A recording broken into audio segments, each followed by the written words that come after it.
The rusty sign swayed in the cutting October wind, creaking like an ancient lament. Welcome to Hollow Creek, population 847. The number seemed hastily painted over others, erased by time and rain. Sarah Mitchell slowed her Honda Civic and felt a shiver run down her spine, something she attributed to the car's faulty air conditioning. She had driven for 12 hours from Boston, crossing the heart of New England to this forgotten village in northern Vermont. The trees along the road formed a tunnel of twisted branches, stripped of leaves, looking like skeletal fingers pointing at the gray sky. The GPS had lost signal 40 minutes ago, and Sarah followed only the instructions scrawled on a yellowed piece of paper. The last letter from her maternal grandmother, Eleanor, a woman she barely knew. Continue on Route 7 until you see the abandoned mill. Turn left. The house will be waiting for you. The house will be waiting. Sarah frowned at the peculiar choice of words. Not, the house is there, or you will find the house, but will be waiting. As if the property had a will of its own, as if it awaited her arrival with some kind of dark expectation. Sarah was 32 years old, with wavy brown hair that fell over her shoulders, and green eyes that carried a deep fatigue, not just from the tiredness of the journey, but from a lifetime of running from unanswered questions. Her mother, Catherine, had died when Sarah was only 7 years old. A car accident, they told her. But the details had always been vague, wrapped in awkward silences and averted glances. And now, 25 years later, the grandmother who had never wanted to know her had died, leaving her a property in Hollow Creek as inheritance. The lawyer in Boston had been categorical. Sarah needed to go personally to sign the transfer papers. Mrs. Eleanor was very specific, he had said, adjusting his gold-rimmed glasses. The property can only be transferred if the beneficiary spends at least 1 week in the house. Otherwise, everything will be donated to the local city hall. 1 week. 7 days in that godforsaken place to receive an inheritance that probably wasn't worth the fuel spent to get there. But something beyond financial curiosity drove Sarah. Perhaps it was the hope of finally understanding why her maternal family had always been treated as taboo, why her father changed the subject whenever she asked about her grandmother, why her mother had been buried without any relatives attending the funeral. The mill appeared on her right, a colossal structure of blackened wood from time. The water wheel blades hung motionless, covered with moss and cobwebs. Sarah turned left as instructed and followed a dirt road that wound through fields of dry corn, the brittle stalks tinkling in the wind like bones in a reliquary. And then she saw it. The house stood atop a gentle hill, a 3-story Victorian construction that defied architectural logic. Asymmetrical towers, windows of different sizes, a porch that circled the facade like a hesitant embrace. The original white paint had peeled almost completely, revealing the grade wood beneath, and the slate roof displayed several missing tiles, like teeth in a sick mouth. Sarah parked the car in the gravel driveway and turned off the engine. The silence that followed was absolute. No birds, no insects, not even the wind seemed to reach that place. She remained seated for a long moment, her hands still on the steering wheel, watching the house through the dusty windshield. That's when she noticed the curtain on the second floor moving. A subtle movement, almost imperceptible, as if someone had been watching her arrival and quickly retreated upon being noticed. Sarah blinked, and the curtain was motionless again, hanging heavy and inert against the darkened glass. Imagination, she murmured to herself, but her voice sounded strangely loud in the silence of the car. Just the wind. But there was no wind. She opened the door and placed her feet on the gravel, feeling the stones crunch under her boots. The air was freezing, much colder than it should be for that time of year, and carried a peculiar smell, something between wet earth, wilted flowers and something else, something Sarah couldn't identify but that made her stomach contract instinctively. The key was where the lawyer said it would be, under a pot of dead geraniums on the porch. Sarah picked it up, feeling the cold metal against her palm, and walked to the front door. The wood was swollen from moisture, and she had to push hard for it to give way, opening with a prolonged groan that echoed through the dark interior. The entrance hall smelled of mold and abandonment. Furniture covered by white sheets dotted the visible rooms, ghosts of a domestic life long extinct. An oak staircase spiraled up to the upper floors, its steps covered by a thick layer of dust that recorded each of Sarah's steps like footprints in fresh snow. She turned on her phone's flashlight and swept the environment with the beam of light. Old portraits decorated the walls, serious faces of men and women in 19th century clothes, all with the same solemn, almost accusatory expression. Sarah stopped before one of them, a woman with dark hair pulled into a severe bun, and felt a shock of recognition. The eyes. They were her eyes. Not just the color but the shape, the angle, the intensity of the gaze. It was like looking into a mirror distorted by time, a version of herself imprisoned in another era. "Who were you?" Sarah whispered, approaching the portrait. That's when she heard it. A whisper so low it could be confused with the wind passing through a crack. But there was no wind, Sarah reminded herself. And the sound seemed to come from above, from the second floor, exactly where she had seen the curtain move. Sarah. Her name. Someone, or something, had whispered her name. Sarah's heart raced, beating against her ribs like a caged bird. She spun on her heels, sweeping the hall with the flashlight, but there was no one. Only the covered furniture, the silent portraits, and the darkness that seemed to thicken around her like a living presence. She should leave. Every instinct in her body screamed for her to go back to the car, drive to the nearest town, forget the inheritance and never look back. But her feet remained planted on the dusty floor, as if invisible roots held them to that place. And then from upstairs came another sound. Footsteps. Slow, deliberate, crossing the wooden floor directly above her head. Sarah raised her eyes to the ceiling, following the sound as it moved toward the stairs. Someone was coming down. Sarah backed up until she was against the wall, the phone's flashlight trembling in her hand. The footsteps continued, each one marked by a characteristic creak of the old steps. She could see them now, or rather she could see the absence of whoever produced them. The steps gave way under an invisible weight, the dust dispersing as if immaterial feet disturbed it. "Who's there?" Her voice came out firmer than expected, fueled by an anger that was beginning to replace the fear. "This isn't funny." The footsteps stopped. The silence that followed was even more disturbing, charged with an almost tangible expectation. Sarah remained motionless, barely daring to breathe, her eyes fixed on the staircase plunged in shadows. 1 minute passed. Then 2. Nothing happened. Slowly, Sarah relaxed her shoulders, feeling ridiculous. "An old house," she said to herself out loud, as if the sound of her own voice could dispel the oppressive atmosphere. "Old houses make noises. That's all." But as she spoke, her eyes found something she hadn't noticed before. Marks on the dusty floor of the staircase. Footprints. Small, delicate, like those of a child, climbing the steps and disappearing into the darkness of the second floor. Footprints that weren't there when she arrived. Sarah closed her eyes for a moment, forcing herself to breathe deeply. She needed logic, rationality. There was an explanation for everything, there always was. Perhaps there were homeless people using the abandoned house as shelter. Perhaps they were animals. Perhaps. The phone vibrated in her hand, making her let out a muffled scream. It was a text message from an unknown number. "You shouldn't have come." Sarah stood paralyzed, staring at the bright screen. There was no cell signal in Hollow Creek. She had checked this repeatedly during the trip. How could someone send a message? Before she could process the information, another message arrived. "She is waiting." And a third. "The house is hungry." Sarah locked the phone with trembling hands and stuffed it in her coat pocket. She needed to get out of there, needed to find the local police station, a hotel, any place that wasn't this house that seemed to breathe around her like a living organism. She moved toward the front door, but when she turned the handle, it didn't give. The door she had left ajar was now firmly locked, and the key she was sure she had left in the lock, had disappeared. No, no, no. Sarah pulled the handle with increasing force, feeling panic rise through her throat like bile. The wood didn't give, as if it were welded to the frame. She ran to the nearest window, but the glass was painted on the inside, covered by a thick layer of black paint that didn't let a single ray of light through. She was trapped. That's when she heard a voice behind her. Not a whisper this time, but a clear, feminine, gentle voice. "You must be exhausted from the trip, dear." Sarah spun so fast she almost lost her balance. At the entrance to the living room, illuminated by a light that had no apparent source, stood an elderly woman. She wore a gray wool dress that reached her ankles, her white hair pulled into a loose bun, and smiled with a sweetness that contrasted violently with everything Sarah had experienced in the last few minutes. Who are you?" Sarah backed away, her back hitting the locked door. "Oh, where are my manners?" The woman let out a soft laugh and took a step forward. "I'm Martha. Martha Whitmore. I was your grandmother Eleanor's caretaker in the last years of her life.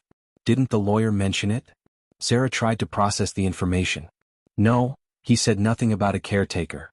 Typical of lawyers, Martha shook her head with an expression of affectionate disapproval.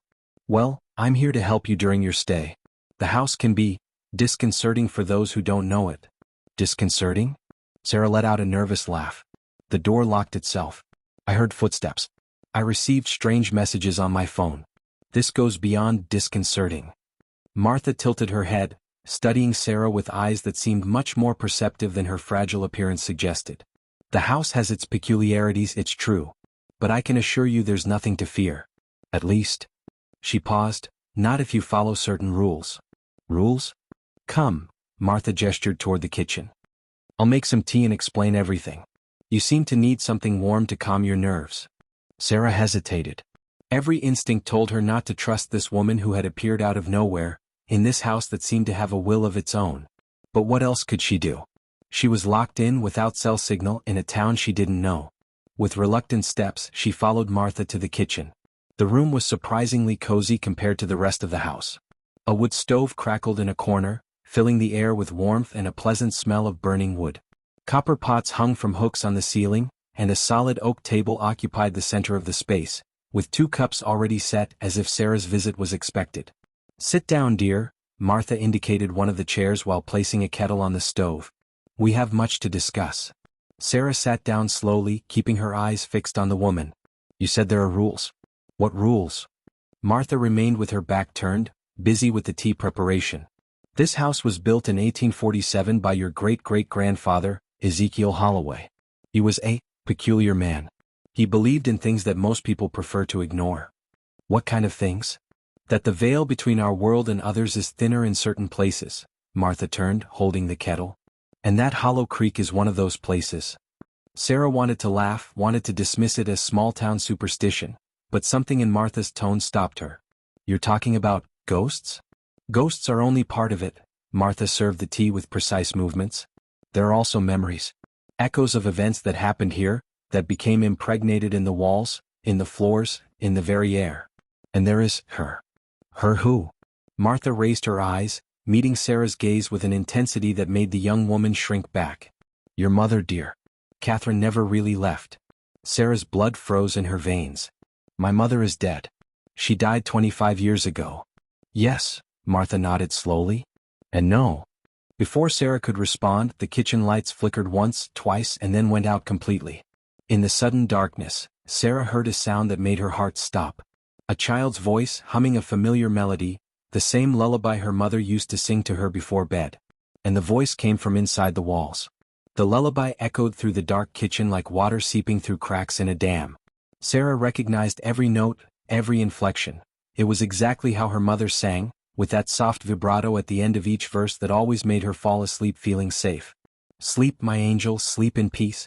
The night is long but soon will pass. This isn't possible, Sarah whispered, her hands gripping the edge of the table so hard her fingers turned white. This can't be real. The light returned as suddenly as it had gone out, and the song stopped in the middle of a note, as if someone had pressed a pause button. Martha remained exactly where she was, the teacup in her hand, her expression unreadable.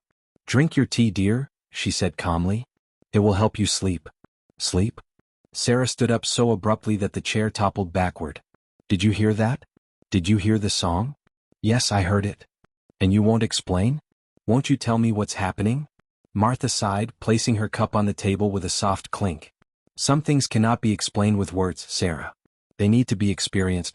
Understood through experience. This is madness. Sarah walked to the kitchen window, which unlike the others wasn't painted black. Outside, the darkness was absolute. No lights from other houses, no stars in the cloud-covered sky. I need to get out of here. I need to go to town, find a hotel, call someone. The town is 40 kilometers from here, Martha interrupted. And the roads of Hollow Creek aren't safe at night. Not because of bandits or animals, she added quickly upon seeing Sarah's expression, but because, well, let's say the fog that descends after sunset has a habit of disorienting travelers. Disorienting how? People who tried to leave at night ended up driving in circles for hours, always returning to the same point. Others simply disappeared for days, reappearing with no memory of where they had been. Sarah stared at the woman, looking for signs of mockery or lies in her face, but found only solemn seriousness. You're telling me I'm trapped here until dawn. I'm saying it would be wise to wait until daylight to make any decisions. Martha stood up and walked to an old cabinet, from which she withdrew a thick wool blanket. Come. I'll show you your room. It was your mother's room when she was young.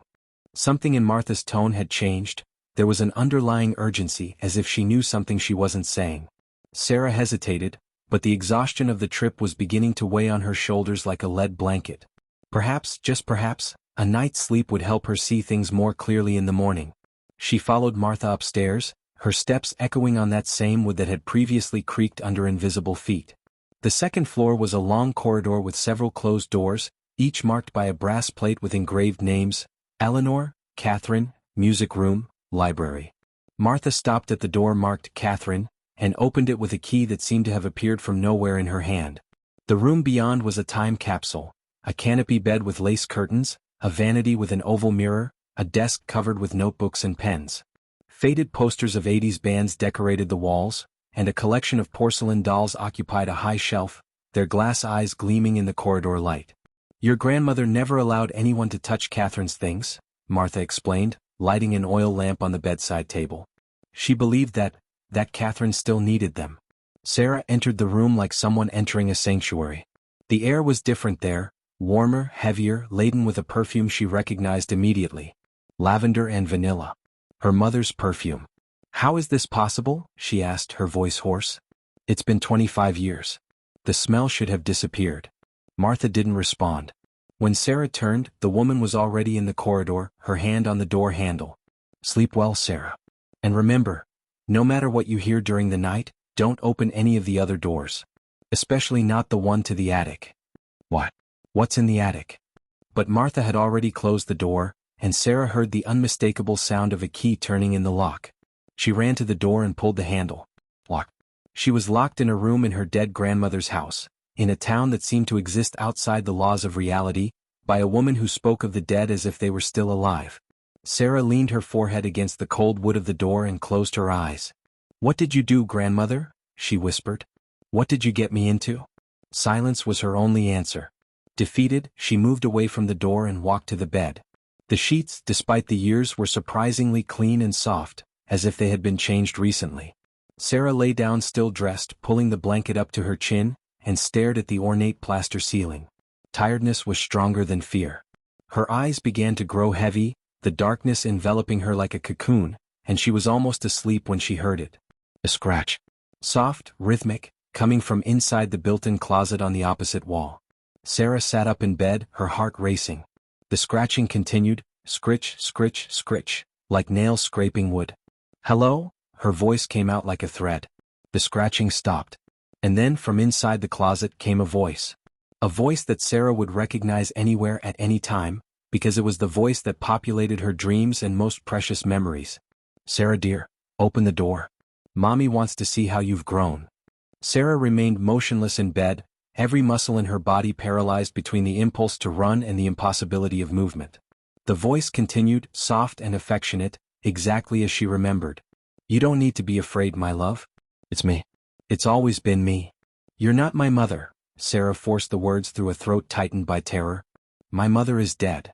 A silence. Then a laugh, not malicious but sad, infinitely sad.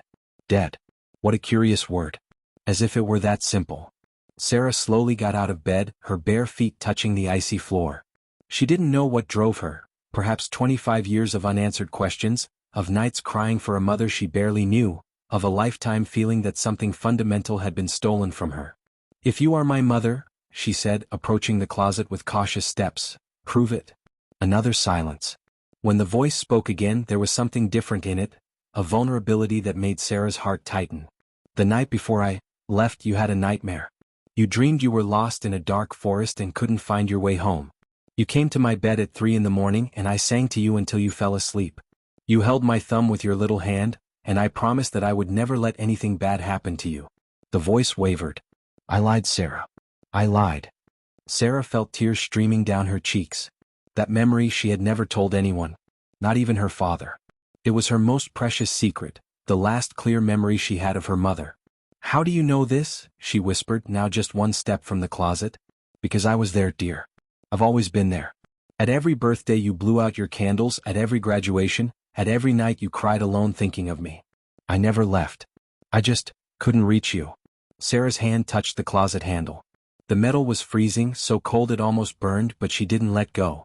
"Why?" Her voice was a thread of despair. "Why did you never look for me? Why did grandmother never let me come here? Why does everyone lie about what happened to you? Because I made a mistake, Sarah. A terrible mistake. And the only way to protect you was to keep you away. But now you're here and I need you to understand. I need you to know the truth before it's too late. Too late for what? The voice hesitated. When it spoke again, there was urgency in its words. She's coming, Sarah. The thing I tried to keep asleep for all these years. Your presence here awakened her. You need to find the diary, my diary. It's hidden in the library behind the founder's portrait. We'll explain everything. But you need to do this before dawn, before she gains enough strength to. The voice was interrupted by a sound that made Sarah jump back. A crash coming from the floor above, from the attic, so violent that the ceiling shook and dust fell like snow on her hair. No, her mother's voice was now pure panic. She's awake. Sarah, you need to. Another crash. And then the closet fell silent. Sarah pulled the door open with force, but there was nothing inside but dusty dresses and cardboard boxes. No presence, no apparition, just the emptiness and the persistent smell of lavender and vanilla. From the attic came a new sound, not a crash this time but something worse. Footsteps. Heavy, dragging, moving toward the stairs that led down. Sarah looked at the bedroom door, remembering it was locked. She ran to it and pulled the handle with all her strength, but the wood wouldn't give. She was trapped, completely trapped, while whatever had awakened in the attic descended in her direction. The footsteps reached the second floor. Sarah could hear them in the corridor now, approaching, each one accompanied by a wet sound, like damp fabric being dragged across the floor. And then they stopped, directly on the other side of her door. Sarah backed up to the opposite wall, her body pressed against the cold plaster, her eyes fixed on the handle. She could see the shadow under the door, a dark form blocking the crack of light from the corridor. Silence. 1 minute passed. Then 2. Sarah didn't dare breathe, didn't dare blink, didn't dare do anything that might alert that presence that she was there. And then the handle began to turn. The handle turned slowly, the metal creaking against the lock, but the door remained locked. Sarah watched, hypnotized by terror, as the thing on the other side tried to enter. 1 minute. 2. 3. The handle kept turning, in a mechanical and persistent movement that seemed never to end. And then, as suddenly as it began, it stopped. The dragging footsteps resumed, moving away down the corridor, climbing the stairs back to the attic. Sarah heard the creaking of the boards, the wet sound of that dragging, until silence returned, heavy and oppressive. She remained against the wall for a long time, her knees weakening, her breath coming in short, rapid gasps. When she finally found strength to move, her eyes went directly to the closet door. The diary. Her mother, or whatever spoke with her mother's voice, had mentioned a diary hidden in the library, and had said she needed to find it before dawn. Sarah looked at the bedroom window. The sky was still black as ink, but she could see a faint gray tone on the distant horizon. Dawn was coming and she was still locked in. That's when she noticed something she hadn't perceived before. An old ornate key was on her mother's desk. Sarah was sure it wasn't there when she entered the room. In fact, she was sure the desk was empty except for the notebooks and pens. She approached cautiously as if the key might disappear at any moment. Her fingers touched it, feeling the cold metal and the intricate engravings on its surface, a pattern of intertwined vines that seemed to move under her touch. She tested the key in the door lock. It fit perfectly, turning with a satisfying click. The door opened, revealing the dark corridor beyond. Sarah hesitated on the threshold. The corridor was empty, but the shadows seemed denser now, as if watching her every move. She remembered Martha's warning, don't open any of the other doors. Especially not the one to the attic. But Martha hadn't mentioned the library. Moving on tiptoe, Sarah followed the corridor to the door marked library. The ornate key also worked in this lock, and the door opened with a whisper of well-oiled hinges. The library was larger than Sarah expected. It occupied almost half of the second floor, its walls covered from floor to ceiling with shelves full of books. A wooden ladder on wheels allowed access to the higher shelves, and in the center of the space, a dark mahogany table was covered with maps and old documents. But what captured Sarah's attention was the portrait. Above the unlit fireplace, dominating the room with its imposing presence, was an oil painting of a severe-looking man. Ezekiel Holloway, she presumed, the founder of the house, according to Martha. He wore 19th-century clothes and held a book in one hand, the title partially visible, The Portals of Twilight. Sarah approached the portrait, studying it carefully. Ezekiel's eyes seemed to follow her every move, a common illusion in old paintings, but one that in that context became deeply disturbing. Behind the founder's portrait, she murmured, remembering her mother's words. Carefully she moved the painting away from the wall. It was heavier than it looked, and she had to use all her strength to tilt it enough to see what was behind. A safe. Built into the wall was a small iron safe with a circular lock. Sarah tried the ornate key, but it didn't fit. She needed another combination, another secret to unravel. That's when she noticed something engraved on the portrait frame, numbers so small she had to bring her face close to read, July 14, 1847. A date. Probably the founding date of the house. With trembling hands, Sarah turned the safe dial to the corresponding numbers. When the last one clicked into place, she heard an internal mechanism moving, and the safe door opened with a metallic creak. Inside there was a single object, a diary bound in dark leather, its pages yellowed by time. On the cover, in faded golden letters, was engraved, Catherine Eleanor Mitchell, for Sarah when you're ready. Sarah picked up the diary as if it were made of glass, her heart beating so hard she could feel it in her temples. Her mother had left this for her. Had planned for her to find it, to read it, to discover the truth. She opened the first page and began to read. March 15, 1987. If you're reading this, Sarah, it means you've returned to Hollow Creek. It means fate has finally caught up with us, as I always knew it would. First, I need you to know, everything I did out of love. Every lie, every secret, every sacrifice, it was all to protect you. But now you need to know the truth, because only you can fix what I broke. Our family is not like others, Sarah. We carry a gift, or a curse depending on how you look at it. We are guardians. For generations, the women of the Holloway lineage have protected the veil between worlds, keeping closed what should never be opened. The house is not just a house. It's a prison. A prison for something our ancestors captured long ago, something that feeds on fear, on pain, on fragmented memories. We call it the Hungry One. She cannot die. She cannot be destroyed. But she can be kept asleep as long as a guardian performs the containment ritual every 25 years. I was the guardian of my generation. I should have passed the knowledge to you, trained you, prepared you to take my place. But when I found out I was pregnant, I panicked.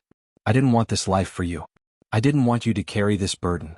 So I tried something forbidden. I tried to destroy the Hungry One once and for all. And I failed. The ritual I performed didn't destroy her, it only strengthened her. And the price of my failure was... The next page was stained, the words blurred by something that seemed to have been tears. Sarah leafed through looking for the continuation, but several pages had been torn out. When she finally found more legible text, her mother's handwriting had changed. It was shakier, more urgent. I don't have much time. She's breaking free. Sarah, if you're reading this, it means I failed to keep her asleep. It means you are the last guardian. It means everything depends on you now. There is a ritual. It's described in the final pages of this diary. You'll need to perform it in the attic at the containment altar, before the Hungry One fully awakens. But there is a price. There's always a price. I paid mine. Now you'll have to choose if you're willing to pay yours. Forgive me, my daughter. For everything. Especially for what comes next. With all my love, Mom. Sarah closed the diary, feeling the weight of decades of secrets pressing on her chest. Her mother hadn't died in a car accident. She had sacrificed herself to keep something, the Hungry One, imprisoned. And now, 25 years later, the prison was breaking. From the floor above, from the attic, came a sound that chilled Sarah's blood. A laugh. Low, hoarse, hungry. And the voice that accompanied the laugh was no longer a whisper, but a roar. I found you, little guardian. Sarah ran. She didn't think about direction, didn't calculate escape routes.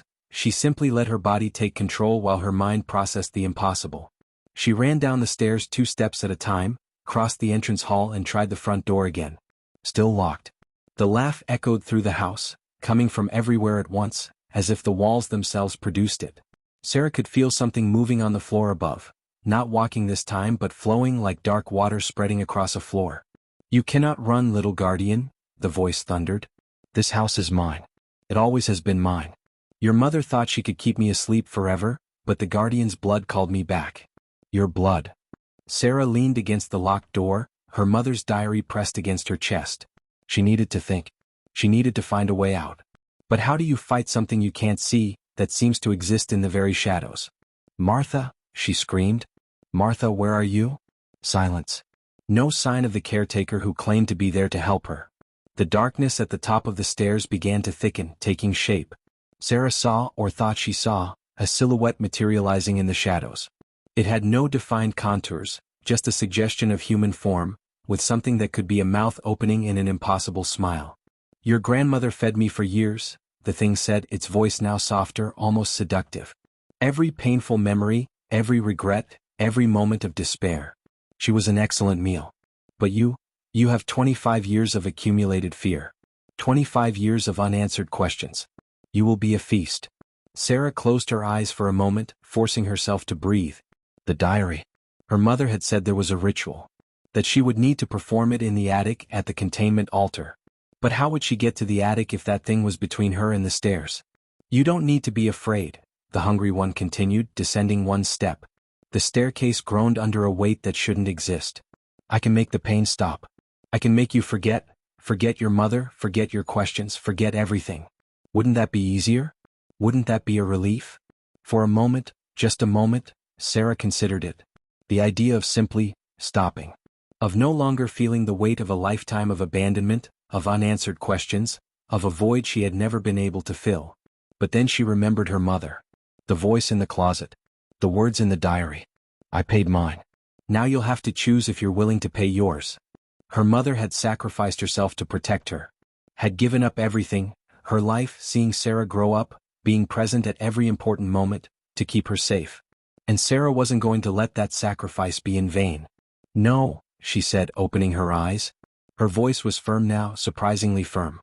"You're not going to make me forget. You're not going to make me give up." The thing on the stairs stopped. For a moment, Sarah could swear she felt surprise emanating from that dark presence. "Interesting," the hungry one murmured. "You have fire, little guardian. Your mother had it too. See where it got her." "My mother loved me," Sarah responded, taking a step forward instead of backing away. "She made difficult choices to protect me. And now I'm going to do the same." She opened the diary, quickly leafing through to the last pages. In the dark, she could barely see the words, but her eyes adjusted enough to distinguish the outlines of a diagram, a circle with symbols inside. "Ah, the ritual," the hungry one let out another laugh. "You think you can stop me? Your mother tried. Your grandmother tried. Generations of guardians tried. And they all failed. Then it will be generations of attempts until someone gets it right," Sarah responded.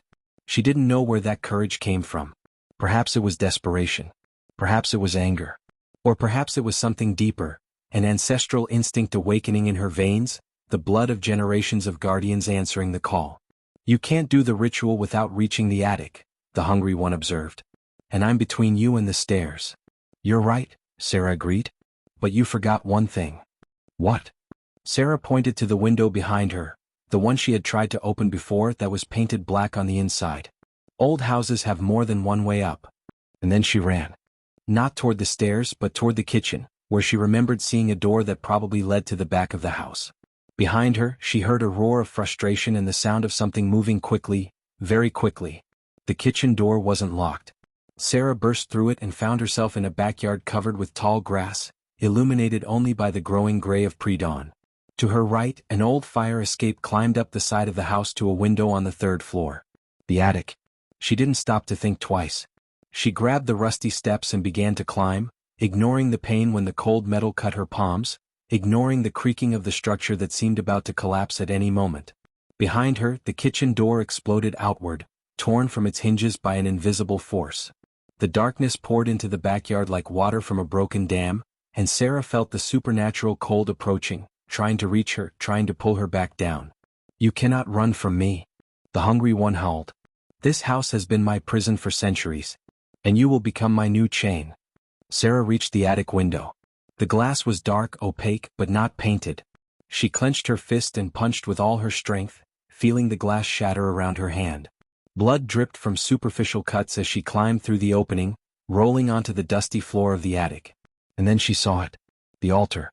It was exactly like the diagram in the diary, a circle of ancient stones embedded in the wooden floor, with carved symbols that seemed to pulse with their own light.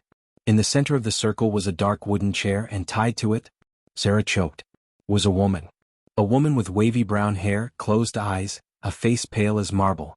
A woman who, despite 25 years of separation, Sarah would recognize anywhere. "Mom?" Catherine Mitchell opened her eyes. They were green, the same green as Sarah's eyes, the same green she saw in the mirror every morning. But there was something different in them now, a depth that seemed to contain millennia instead of decades. Sarah, Catherine's voice was a fragile whisper like dry leaves in the wind. You came. After all this time, you finally came. Sarah advanced one step, then another, unable to process what she saw. Her mother was there. Alive. Not a ghost, not a voice in the walls, but a flesh and blood person, tied to a chair in the center of a mystical circle. How is this possible? She asked, her voice breaking. You died. I was at your funeral. I saw the coffin being lowered. The coffin was empty, Catherine replied, a tear streaming down her pale cheek. I needed you to think I was dead. I needed everyone to think so. It was the only way to protect you. Protect from what? A roar echoed through the house, making the walls tremble. The hungry one was coming up. Sarah could feel her presence approaching, a wave of cold and despair that seemed to drain hope from the air. There's no time for explanations, Catherine said, urgency permeating every word. You need to complete the ritual. The diary, did you find it? Sarah raised the leather-bound volume. I found it, but I don't understand. What should I do? How can I stop that thing? You can't stop her. No one can. The hungry one is as old as fear itself. She existed before our family, before this house, before even this land had a name. Catherine struggled against the restraints, her face contorted with effort. All we can do is contain her. Keep her asleep. And the price of that containment is... You, Sarah suddenly understood. You are her prison. Not the house. You. Catherine nodded slowly. When I tried to destroy her 25 years ago, she captured me. She was about to consume me completely when I did the only thing I could. I offered myself as an anchor. As long as I'm bound to this altar, she can't fully break free. But what? But the anchor is failing, Catherine admitted. After 25 years, my life force is almost depleted. In a few hours, I'll no longer be able to contain her. And when that happens... The attic door exploded into wooden fragments. The darkness poured in, no longer a vague form, but something almost solid now. Eyes gleamed in the shadows, dozens of them, hundreds, all fixed on Sarah. Finally, the hungry one roared. The last guardian and the failed guardian together. What a delicious feast. Sarah positioned herself between the creature and her mother, raising the diary like a shield, a useless gesture she knew but unable to do anything else. Stay away from her, she ordered, surprised at the firmness in her voice. The hungry one laughed. Or what? You'll read me into submission? Your mother had the same foolish spirit. Look where it got her. Sarah, Catherine called from behind her. The ritual. It's in the last pages. You need to read it out loud. You need to. I need to become the new anchor, Sarah completed, finally understanding. That's it, isn't it? That's the price. I bind myself to that altar and she's contained again. The silence that followed was charged with meaning. Even the hungry one seemed to have paused, watching, waiting. Yes, Catherine admitted, the word coming out like a confession. But Sarah, you don't have to do this. You can run. Leave this house, this town, never look back. I'll hold her as long as I can while I abandon you. Like you abandoned me? The words came out before Sarah could stop them, laden with 25 years of pain, of anger, of abandonment. Catherine flinched as if she had been struck. I didn't abandon you, she whispered. I protected you. Every day away from you was torture, but it was the only way to keep me in the dark. To let me grow up thinking my mother was dead, that my family hated me, that there was something wrong with me because no one ever wanted to talk about the past. The hungry one moved, not to attack, but to settle in, like a spectator adjusting to watch a particularly interesting drama. Yes, release your anger, she whispered. Let me feel your pain. It's so tasty. Sarah felt tears streaming down her face, hot against her cold skin. She was feeding that thing, she realized. Every negative emotion, every open wound, was fuel for the hungry one. But she couldn't help it. The pain was real, deep, inescapable. I dreamed about you every night, she said, her voice breaking. Every night since I was 7 years old. I would wake up calling for you and Dad would come to comfort me, but it was never enough. It was never enough. I know, Catherine cried. I saw. Every night, every dream, every tear. The hungry one showed me to torture me.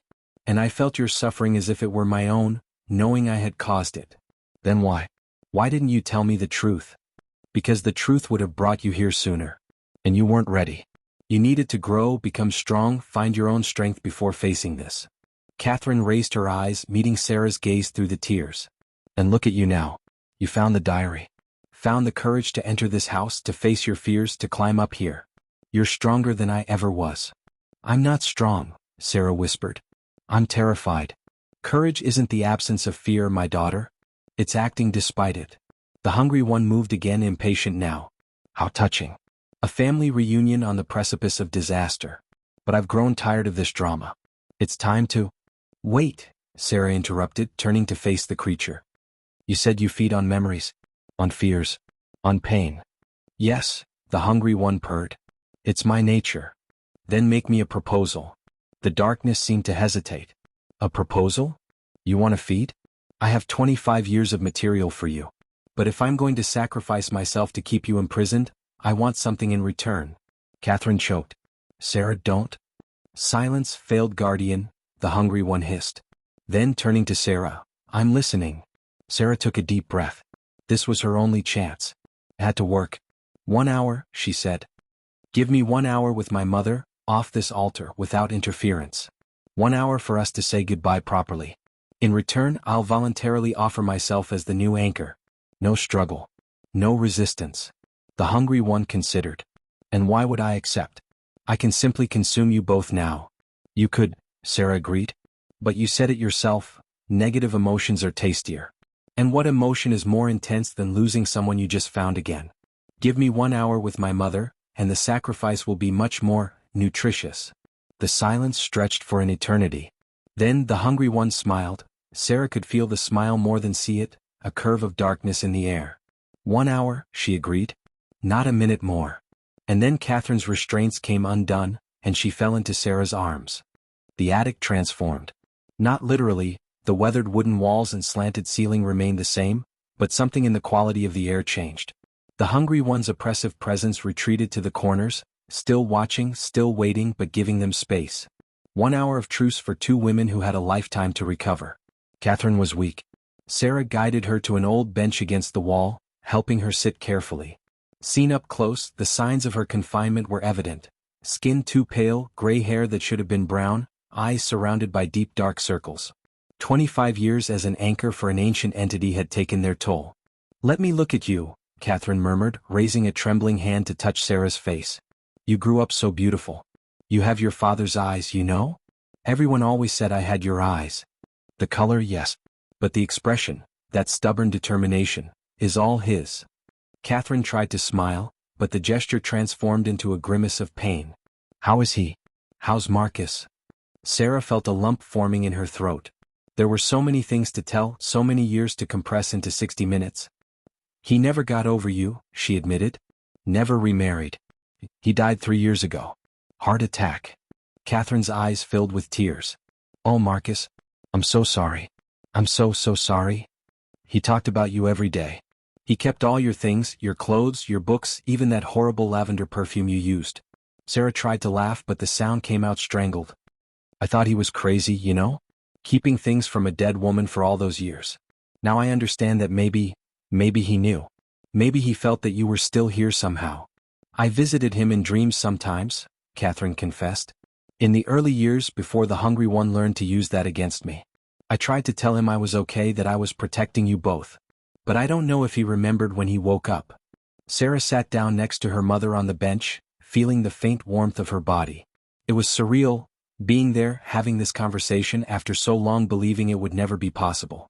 Tell me everything, she asked. From the beginning. I want to understand. Catherine took a deep breath, gathering strength. And then she began to speak. She told about her own childhood in Hollow Creek, about the mother, Eleanor, who had revealed the family secret when she turned 16. About the shock of discovering she was not just an ordinary girl, but a guardian destined to maintain the balance between worlds. About the years of training, learning rituals and spells, preparing to one day assume the responsibility. I hated it at first, Catherine admitted. I wanted to be normal. I wanted to go to college, meet people, live my life without the weight of ancestral secrets. Then I met your father. In Boston, Sarah remembered. At the jazz concert. You always told that story. He was as lost as I was. Fresh out of college, no idea what to do with his life, but with a smile that lit up any room. Catherine's eyes softened with the memory. We married quickly, perhaps too quickly. And then you came. And you decided to run. Not run. Protect. Catherine squeezed Sarah's hand.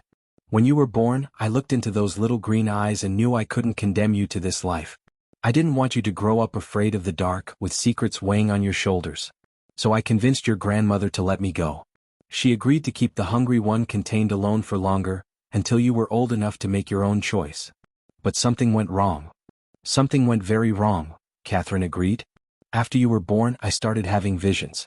Visions of the hungry one breaking free, consuming you, your father, everyone I loved. They weren't ordinary dreams, they were prophecies, warnings of what would happen if I didn't act. So you tried to destroy her. I found an ancient ritual, one that no guardian had attempted in centuries. I thought it was because they were afraid. Actually, it was because they knew it wouldn't work. Catherine closed her eyes. The ritual required me to confront the hungry one in her own domain, in the space between worlds. I thought I could defeat her there, end the threat once and for all. Instead, she nearly destroyed me. The only way to survive was to offer myself as an anchor. And why didn't you tell me afterward? Why let me grow up thinking you were dead? Because if you knew I was alive, you would have come looking for me. And if you came, the hungry one would have used you to break free much sooner. Catherine opened her eyes, and Sarah saw in them a pain that transcended the physical. Every day away from you was a conscious choice. Every birthday, every Christmas, every lost moment. I was here in this attic, feeling your pain through the bond the hungry one created between us, and knowing I had caused it. Sarah let out a sob she had held for 25 years. I hated you sometimes. Hated you for leaving me. Hated you for dying. I know, my daughter. And you had every right. But I never stopped loving you. Not for a second. Catherine embraced her then, a weak embrace but full of an intensity that made up for its fragility. And Sarah allowed herself to cry for all the lost years, for all the unanswered questions, for all the moments they should have had together. In the corners of the attic, the hungry one watched, feeding on every emotion, every tear, every fragment of shared pain. But for the first time, Sarah didn't care. Let the creature feed. Some emotions needed to be expressed, no matter who was watching. You don't have to do this, Catherine whispered against her hair. The ritual. The sacrifice. You can live your life. And leave you here? Never. Sarah. Listen, Sarah pulled back enough to look into her mother's eyes. You spent 25 years sacrificing yourself for me. Now it's my turn. And it's not because I feel obligated or guilty or anything else. It's because I love you. And because it's the right thing to do. Catherine studied her daughter's face, the features that were so similar to her own, but also unique, shaped by a life she hadn't witnessed. You've grown, Sarah Mitchell, she said finally. Grown more than I could ever imagine. The air around them began to change. Sarah felt a chill on the back of her neck. The hour is ending, the hungry one announced, her voice full of anticipation. It's time to fulfill your agreement, little guardian. Sarah stood, helping Catherine do the same. She looked at the altar in the center of the attic, at the chair waiting for her, at the symbols glowing with a light that wasn't entirely of this world. There's something you need to know, Catherine said quickly, grabbing Sarah's arm. About the ritual. Your grandmother discovered something in recent years, something that could change everything. It's in the silence. The hungry one thundered, and a wave of darkness enveloped Catherine, silencing her. Sarah turned to the creature, fists clenched. You said 1 hour. The hour isn't over yet. The hour is over when I say it's over, the hungry one responded. And your mother was about to break the rules. Now, little guardian, it's time for you to take your place. The darkness moved, pushing Sarah toward the altar. She resisted, planting her feet on the floor, but it was like trying to resist the tide. Little by little, inevitably, she was dragged toward the chair. And then she heard it. A voice. Not her mother's, not the hungry one's, but a voice she had never heard before. Ancient, feminine, laden with power. Sarah Holloway Mitchell. Are you ready to know the truth? The darkness around Sarah froze. Even the hungry one seemed surprised, her presence hesitating like a wave about to break that suddenly stops in the air. Who's there?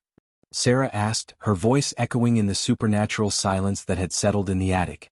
The answer came in the form of light. From the altar, from the symbols carved in the circle of stones, a golden luminosity began to emanate. Not the cold, supernatural light from before, but something warm, comforting, like rays of sunlight breaking through storm clouds. Impossible, the hungry one roared, retreating. She is sealed. She cannot. I was never sealed, the voice responded, and now Sarah could see something taking shape in the center of the light. A feminine figure, not solid but present. A woman with silver hair and eyes that seemed to contain stars. I was simply waiting. Waiting for a guardian who was ready to listen. Catherine, still partially shrouded in darkness, gasped. The first? Yes, the figure confirmed. I am Abigail Holloway. The first guardian. The one who captured the Hungry One 300 years ago. Sarah didn't know if she should bow, run, or simply faint. She chose to remain where she was, watching the surreal scene unfold. You should be dead, the Hungry One hissed. I felt your essence dissipate centuries ago. You felt what I wanted you to feel, Abigail responded calmly. The same trap that worked when I captured you works in other circumstances too. While you were so busy trying to break free, I was here watching, learning, waiting. The luminous figure turned to Sarah, and despite being only a form of light, the young woman felt the weight of that gaze like something physical. You are different, Sarah. Of the many guardians who came before you, none did what you did. What did I do? You negotiated. Abigail smiled, and there was something like admiration in that smile. Instead of fighting or fleeing, you offered a trade. Used the Hungry One's own nature against her. That changes nothing, the Hungry One protested. She made an agreement. She must honor it. She made an agreement, yes. But you also made one when I captured you 300 years ago. Abigail turned to the creature, her light intensifying. You agreed to remain contained as long as there was a guardian willing to imprison you. What happens, I ask, when the guardian is no longer willing? A charged silence followed.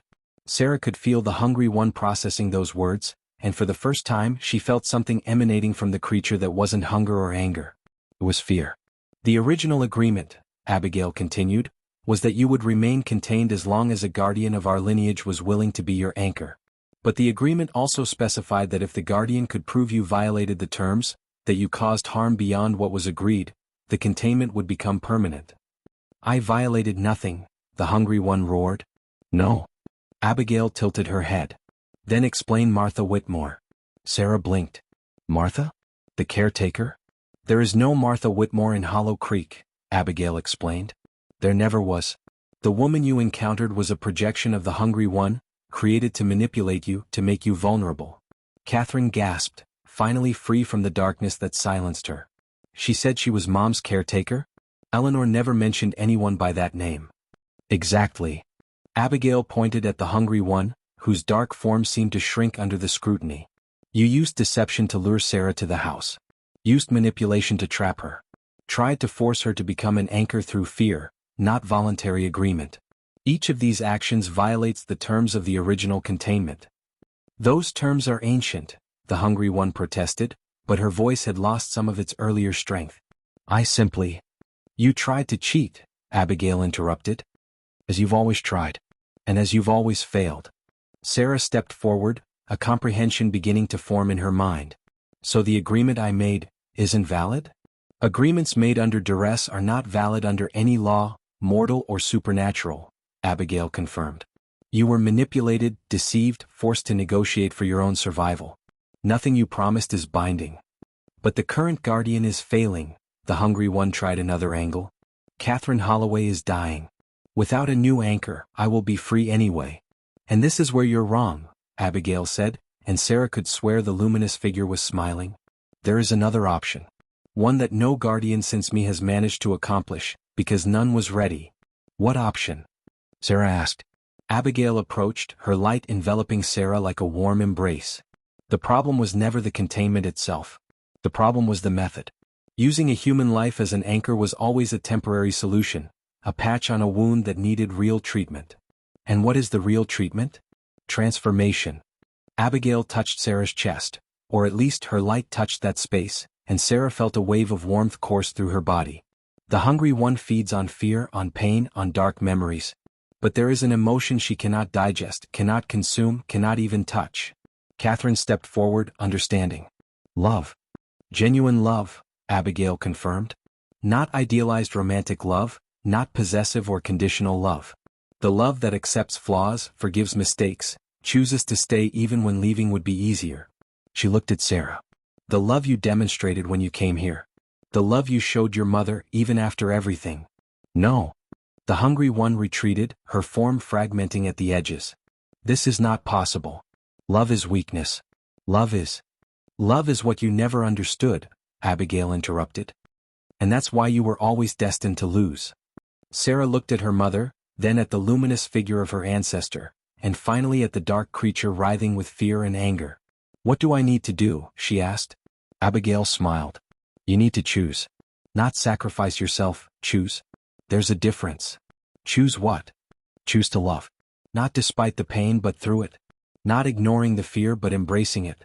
Choose to love your mother, your history, your lineage, and yes, even the hungry one. Love that thing.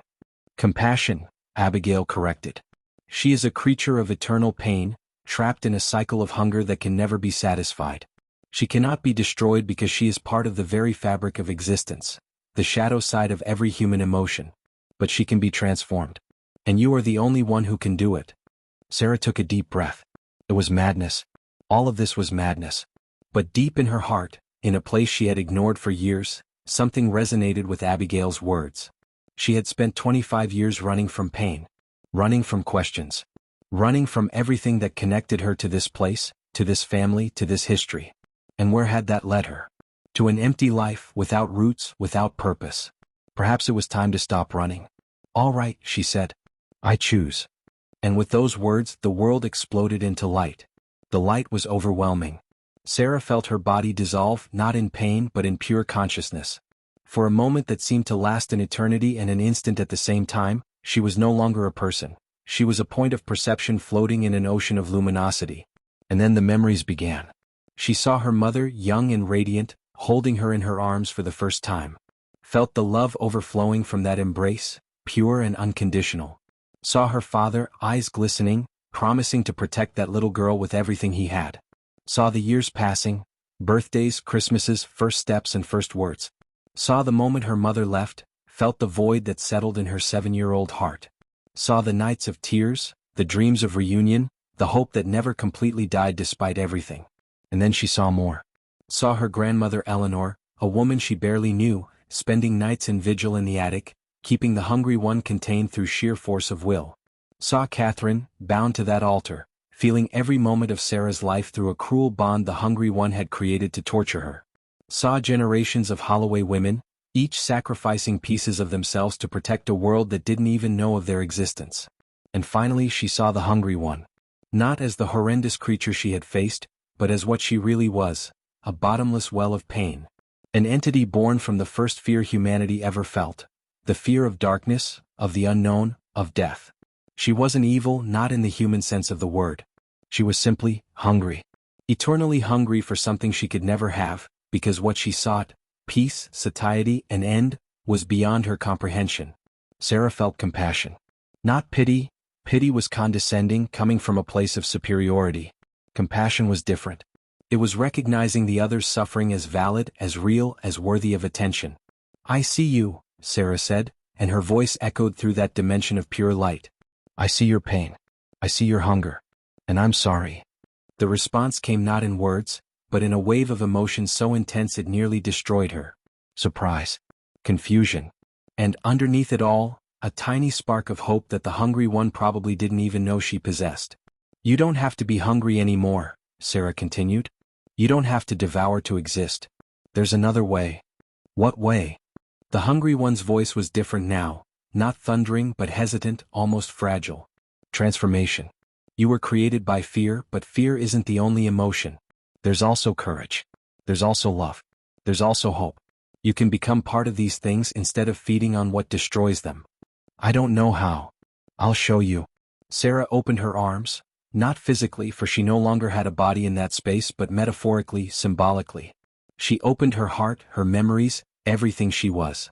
Showed the hungry one the love she had felt for her mother, the joy of simple moments, the beauty that existed in the world despite all the pain. And she also showed her own fear. Her pain. Her darkest moments. Not as food but as proof that it was possible to feel all these things and still choose love.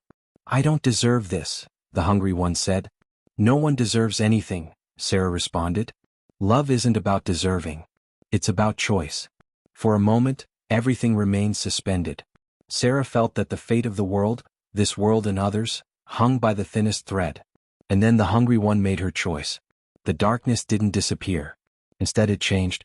The sharp edges softened. The voracious hunger transformed into something more like longing. The creature that had been a well of despair became something different. Not good, not in the simplistic sense, but balanced. Part of the shadow that every light casts. Necessary but not consuming. The light began to diminish, and Sarah felt her body reform around her consciousness. She was back in the attic, kneeling in the center of the circle of stones, the air around her vibrating with an energy she could feel but not see. Catherine was at her side in an instant, embracing her with a strength that belied her fragile appearance. "You did it," she whispered. "Sarah, you really did it." Abigail was still there, her luminous form weaker now, but still present. Containment is no longer necessary. The hungry one wasn't destroyed, that would be impossible, but she was transformed. She'll be part of the natural balance of things now instead of a threat to it. "And the guardians?" Sarah asked. "Will there still be a need for them?" "There's always a need for people who choose love over fear," Abigail responded. "But not as anchors anymore. As guides, teachers, examples." She looked at Sarah with something like pride. "You'll be the first of a new lineage, Sarah. One that doesn't need to sacrifice itself to protect." Abigail's light began to dissipate, her form becoming increasingly translucent. "Wait," Sarah called. "There are so many things I still want to ask." "The answers are within you," Abigail responded, her voice already a distant echo. "They always were. You just needed to learn to listen."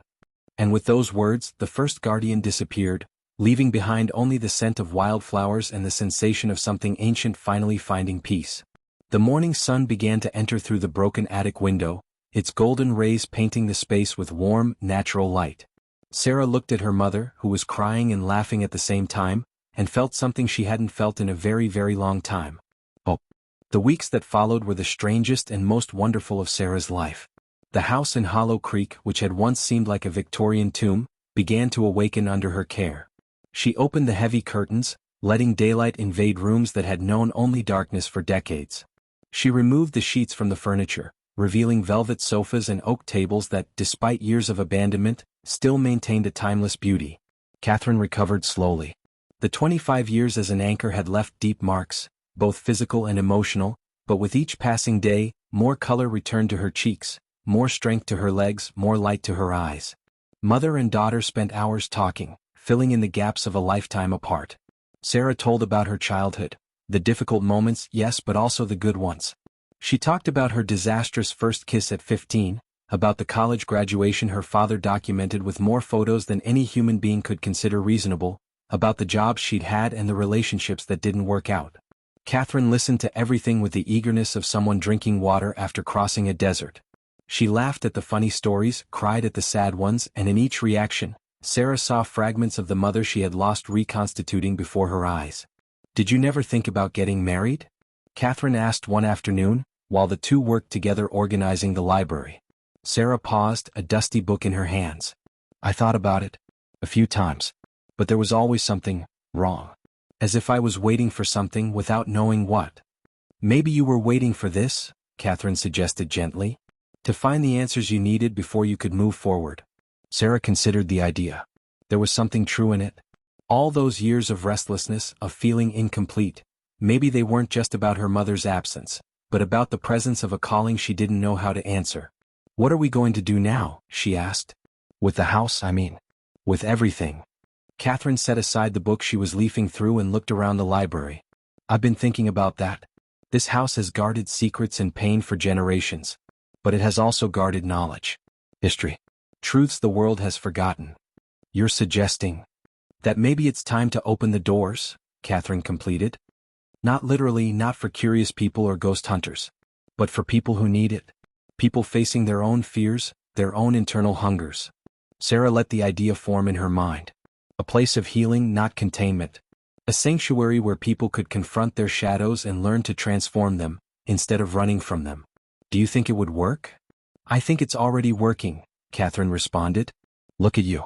You arrived here terrified, carrying decades of questions and pain. And now I feel lighter than I have in my entire life." Catherine smiled. "Exactly." That night, Sarah walked through the properties,